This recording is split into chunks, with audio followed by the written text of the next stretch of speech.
وہ ہے تلاوت القرآن. آدمی کم از کم ایک پارہ روزانہ تلاوت کرے. بہت مشکل ہو تو چلو آدھا پارہ. کوئی دن زندگی کا اللہ تعالیٰ کی یاد کے بغیر نہ گزرے, تلاوت قرآن کے بغیر نہ گزرے. ہمارے ان لاز کے ایک بزرگ تھے, دارالعلوم دیوبند سے انہوں نے فراغت حاصل کی تھی. میری ایک مرتبہ ان کی ملاقات سوات میں ہوئی تو وہ کہنے لگے کہ میں امام العلماء والصلحاء حضرت خواجہ عبد المالک صدیقی رحمت اللہ علیہ سے بیعت ہوا, اور اس وقت انہوں نے فرمایا کہ ایک پارہ روزانہ تلاوت کرنا. فرمانے لگے کہ آج اس بات کو کہے 43 ایئرز گزر چکے ہیں, ان 43 سال میں ایک دن بھی میرے قرآن کی تلاوت میں لگا نہیں ملا. جب ایسے لوگ اللہ کے سامنے نامہ اعمال لے کر جائیں گے, ہمیں کتنی شرمندگی ہوگی کہ ہمارے کتنے دن تلاوت کے بغیر جا چکے. اب دیکھو 43 سال, سردی بھی, گرمی بھی, صحت بھی, بیماری بھی, دیس بھی, پردیس بھی, خوشی بھی, غمی بھی, 100 عوارض ہوتی ہیں, مگر وہ کہتے ہیں میں نے ایک پارے کی تلاوت پکی.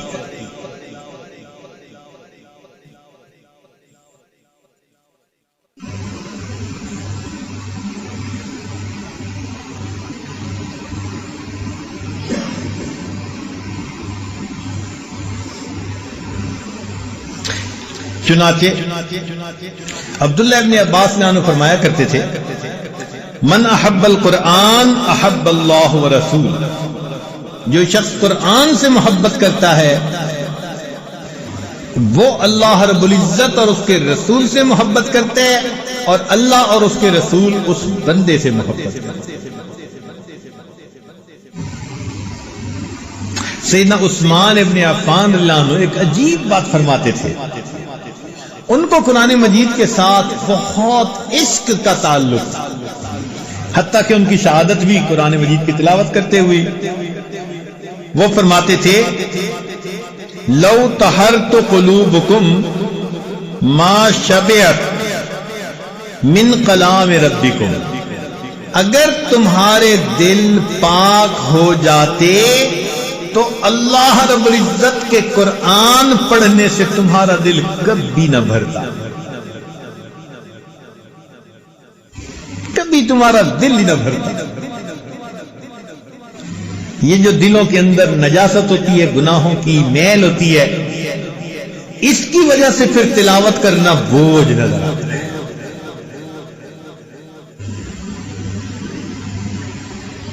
لاہور میں ایک مسجد میں درس قرآن دینے کا موقع ملا تو جو وہاں کے امام خطیب تھے وہ کہنے لگے حضرت میرے ہاں ناشتے پہ چلیں.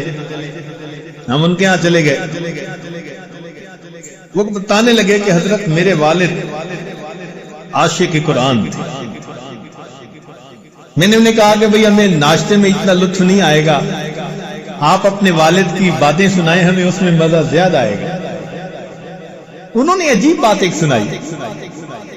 کہنے لگے کہ میرے والد صاحب کو کسی نے یہ کہہ دیا کہ اگر آپ ایک قرآن پاک روز تلاوت کریں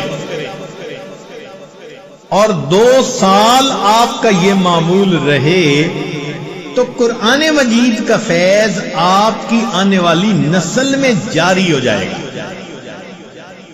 کہنے لگے والد صاحب نے عمل کرنا شروع کر دیا, روزانہ ایک قرآن مجید پڑھتے, روزانہ ایک قرآن مجید. اب بتائیں کہ 2 سال کوئی چھوڑا وقفہ تو نہیں نہ ہوتا. انہوں نے مستقل 2 سال ایک قرآن مجید روز پڑھا. کہنے لگے اس کا نتیجہ یہ ملا کہ میرے والد صاحب کی جتنے بیٹے جتنی بیٹیاں, ان کے آگے جتنے بیٹے جتنی بیٹیاں, کسی کی عمر اگر 7 سال سے زیادہ ہے تو وہ قرآن مجید کا حافظ ہے۔ میرے والد کی نسل سے کوئی بیٹا بیٹی ایسی نہیں ہے، نرینہ یا مادینہ کوئی اولاد ایسی نہیں کہ جو دنیا میں زندہ ہو 7 سال سے اوپر ہو قرآن کے حافظ ہو۔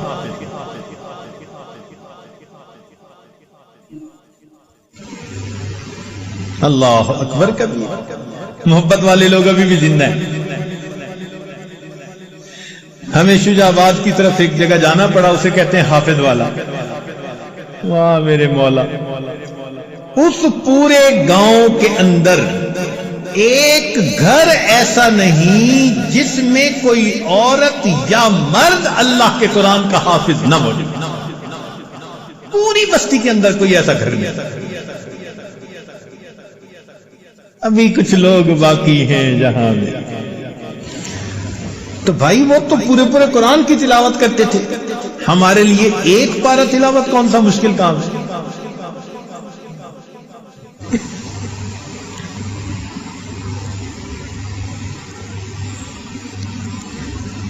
جیسے گرمی کے موسم میں ایک آدمی صحرا کا سفر کر رہا ہو نا، پسینہ آیا ہوا ہوتا ہے، حلق خشک ہوتا ہے، اور جی چاہتے ہیں کہ پانی کا قطرہ کہیں سے مل جائے۔ اب ایسے بندے کو اگر ٹھنڈا اور بہترین شربت دیا جائے، وہ کتنی رغبت سے اس شربت کو پیتا ہے۔ اللہ والے اللہ کے قرآن کو اسی طرح پڑھتے ہیں کہ ہر آیت پڑھتے ان کو یوں مزہ آتا ہے جیسے پیاسے بندے کو شربت پینے کا مزہ۔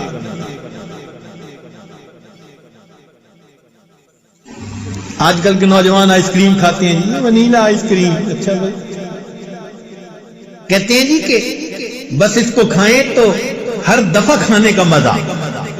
اللہ والوں کے دل کی یہی کیفیت، ان کو قرآن مجید کی ہر آیت پر اس طرح مزہ آتا ہے جس طرح ہمیں آئس کریم ہر دفعہ منہ میں لے جانے کا مزہ آتا ہے۔ اصل میں ہم اس مزے سے واقف نہیں نا، اس لیے، ورنہ آسان کام ہوتا ہے عشاء کے وضو سے فجر کی نماز پڑھ لینا۔ 40 سال عشاء کے وضو سے فجر کی نمازیں پڑھی ہمارے بزرگوں نے۔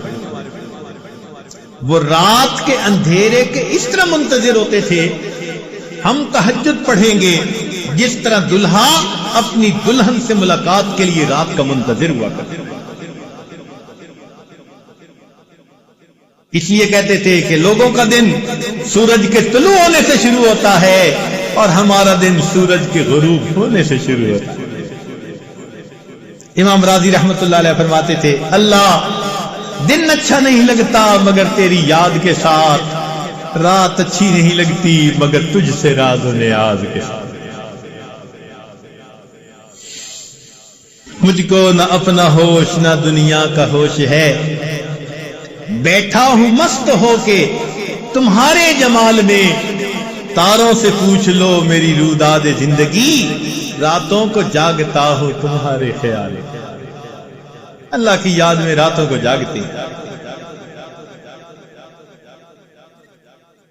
تیسرا سبب جس سے انسان کا دل زندہ ہوتا ہے، الاستغفار، استغفار پڑھنا۔ ہمارے مشائخ فرماتے ہیں 100 دفعہ صبح 100 دفعہ شام، یہ کم از کم ہے، ورنہ 200 مرتبہ صبح 200 مرتبہ شام پڑھے۔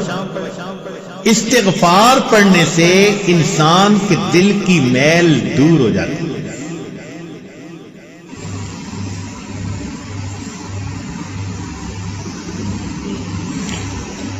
عائشہ صدیقہ رضی اللہ تعالیٰ عنہ نے روایت کی نبی علیہ السلام سے کہ طوبی لمن وجد فی صحیفتہ استغفارا کثیرا، مبارک ہو اس کو جو قیامت کے دن اپنے نامہ اعمال میں کثرت کے ساتھ استغفار لکھا دیکھے گا۔ اب بتاؤ یہ کتنا آسان کام ہے، آپ کام کر رہے ہیں، جو مرضی کر رہے ہیں، ڈرائیونگ کر رہے ہیں، استغفر اللہ اپنی زبان پہ رکھیں۔ استغفر اللہ کے لفظ پڑھنے میں کون سی مشکل ہے؟ آپ اس کو 1000 دفعہ پڑھ سکتے ہیں۔ یا تو پورا پڑھیں استغفر اللہ ربی من کل ذنب واتوب الیہ، نہیں پڑھ سکتے تو فقط استغفر اللہ بھی پڑھیں گے تو برکت سے خالی نہیں رہے۔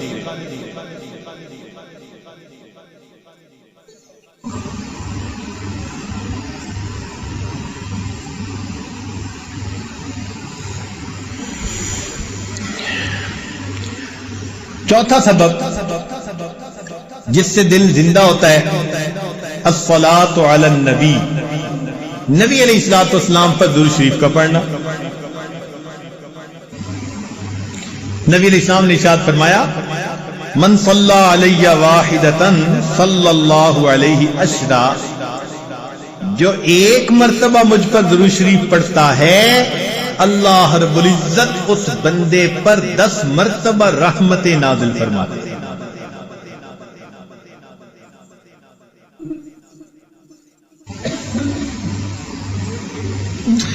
چنانچہ ہمارے مشائخ نے لکھا ہے وَكَذَلِكَ جَعَلَ جَزَاءَ ذِكْرِ نَبِيِّهِ ذِكْرَ مَنْ ذَكَرَهُ، کہ اللہ تعالیٰ کو اپنے محبوب سے ایسی محبت ہے کہ جو اللہ تعالیٰ کے محبوب کو یاد کرتا ہے درود شریف پڑھنے کے ذریعے سے اللہ اس بندے کو 10 مرتبہ یاد کرتے ہیں۔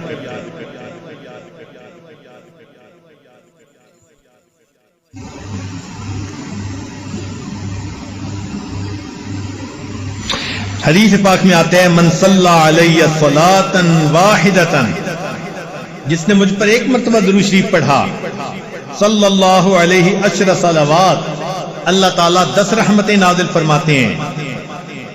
بحطت عنہ 10 خطیئات، اس کی 10 خطائیں اللہ معاف فرما دیتے ہیں۔ ورفعت لہ 10 درجات، اور جنت میں اس کے 10 درجے بلند فرما دیتے ہیں۔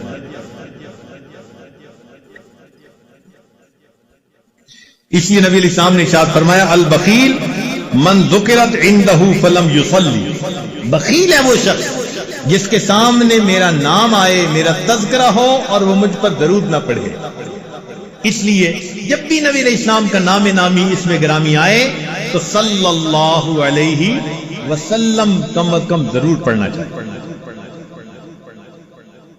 حدیث پاک میں آتا ہے کہ ان للہ ملائکۃ سیاحین، اللہ تعالیٰ کے کچھ فرشتے ایسے ہیں جو زمین کے اندر چلتے پھرتے ہیں، سیاحت کرتے ہیں۔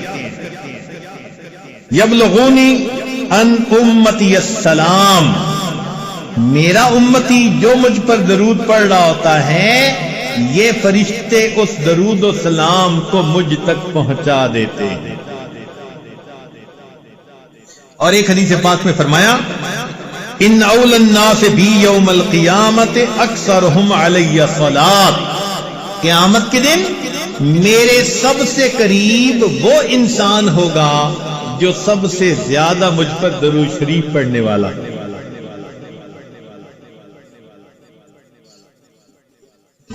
تو معلوم ہوا کہ ہمیں یہ سب اسباب عمل میں لانے ہیں، اللہ کا ذکر کثرت سے کرنا ہے، اور 2